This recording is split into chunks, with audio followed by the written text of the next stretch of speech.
Kavya was going through the huge collection of books in Arjun's study. She took out a book from the shelf and along with that, some papers fell down on the floor. Kavya kept the book on the table and picked up the fallen papers. There were some 10-12 pages. Kavya replaced the book in the shelf and went to her room with the papers. She locked the door and began reading what was written. The papers were loose, but she could find out the first page. She began reading. It was a story, a love story of two characters, Ishan and Arya. Kavya was very excited to read more and more of the story. Ishan was the son of a very successful businessman running a chain of companies. A very short-tempered person he was, very difficult to work with. The only son to his parents, he was young and handsome. His father had now handed over the business to his dear son, himself being the guide to him. His parents were in search for a daughter-in-law. Ishan, however, was not much interested in getting married. Kavya was reading with full concentration. She was lost into the story. Reading the incidents of Ishan scolding his employees and his rude behavior, Kavya giggled as she thought that Ishan was very similar to Arjun. It was not easy for Kavya to find the successive pages as the pages had no page numbers on them. But with reference to context, she was managing to read in sequence. Then Arya entered in the story as an intern in Ishan's company. Kavya was surprised. She instantly connected to this character. Arya was an intelligent young girl, reserved in nature. She liked to be alone and did not mix easily with colleagues. She's so like me, thought Kavya. Arya used to get scolded and yelled at by Ishan very often, many times without a valid reason. Even I get yelled by Arjun sir very often, even when it's not my mistake, thought Kavya. Her interest in the story was increasing as she read further. There was a reason why Arya liked to be alone. There was a reason why she didn't mix with people. There was a reason she never seemed happy, and the reason was her bitter past. Kavya was shocked to read this. She felt as if Arjun had developed the character of Arya based on her life. What a coincidence it was. Arya was so similar to Kavya. Now Kavya was completely involved into the story. She was curious to know Arya's past. Her heartbeats increased as she read further. She still couldn't believe that a character in a story written by some writer who never knew her would be so close to her, as if this was her story. Kavya wanted to know Arya's past. Her past cannot be same as mine. No one's past can be worse than mine, she thought as she searched for the next page. But what a disappointment. There was no next page. Kavya searched again, but she had read all the pages she had found. No, I want to know her past, she said in frustration.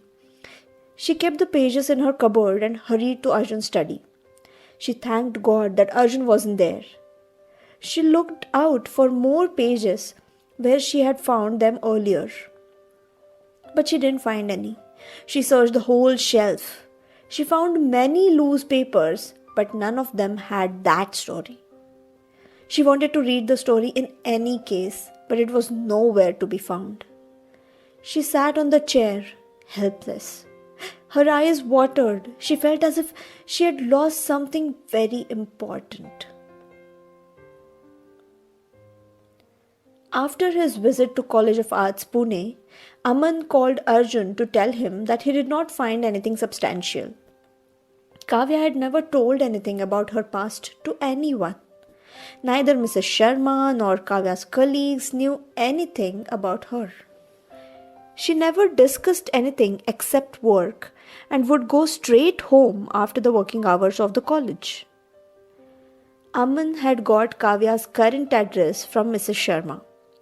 But Arjun told Aman not to go to her home, or else she will know Arjun is doing all this to know her past.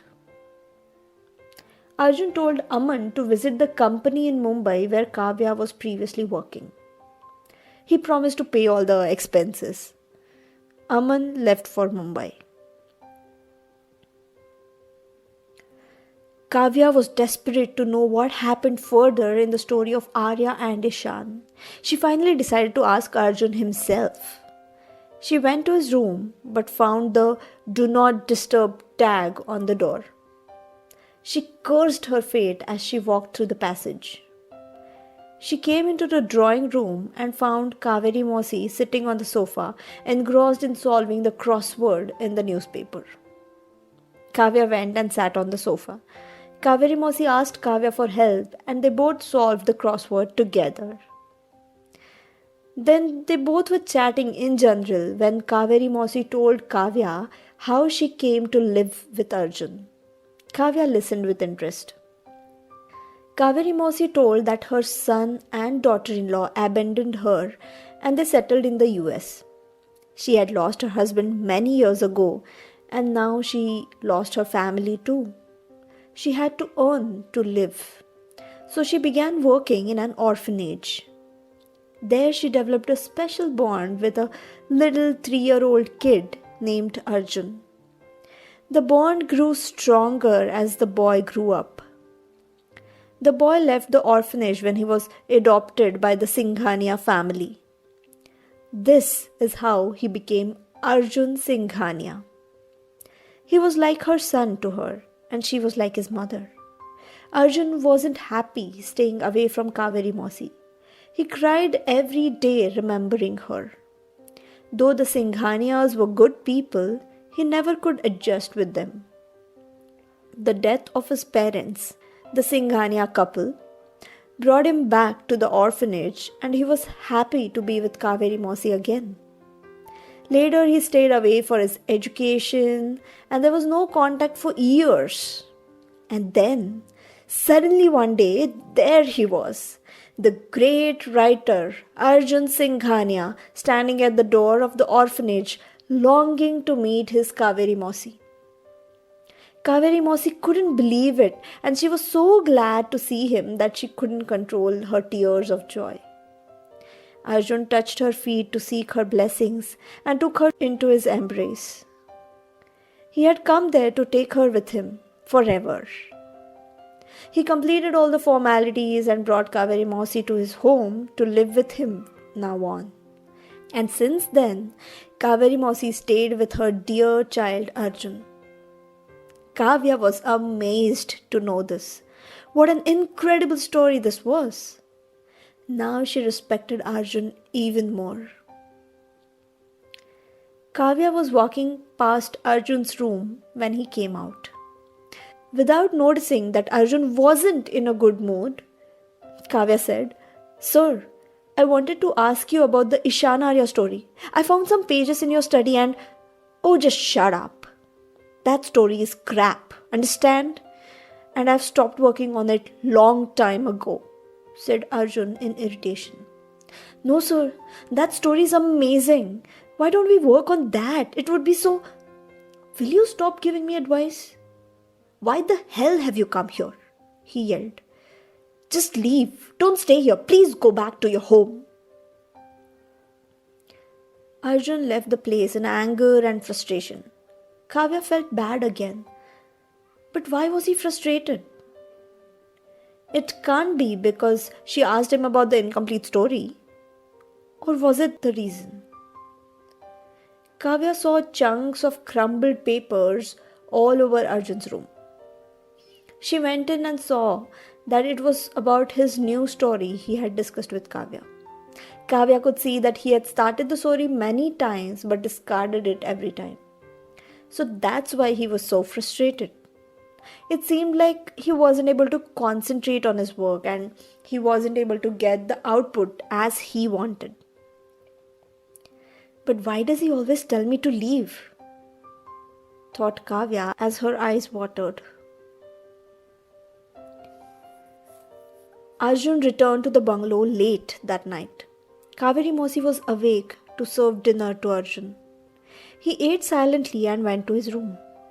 Before he went in, he walked to Kavya's room, but the door was closed. He knew he had hurt her yet again. He decided to say sorry to her the next morning. The next morning, Arjun went to Kavya's room to talk to her. He was surprised to see that the door was slightly open. He called out for Kavya but didn't get any reply. He pushed open the door and was shocked to see the room clean and tidy, as if no one stayed there. He missed a beat. Kavya's bag too was nowhere to be seen. Oh no, she can't leave, he thought, and rushed to the drawing room calling out Kavya's name. He didn't find her anywhere. His heart was beating fast now. What have I done? He said helplessly. Kaveri Mosi came there, a little worried the way Arjun was calling out for Kavya. Arjun, what happened, beta? She asked. Kaveri Mosi, he said with wet eyes. When did she leave? Kavya. And why didn't you tell me? I know I yelled at her, but... Arjun, what are you saying? I don't understand anything. Who told you that Kavya left? Said Kaveri Mosi. Arjun looked at Kaveri Mosi in confusion. She hasn't gone anywhere, Arjun.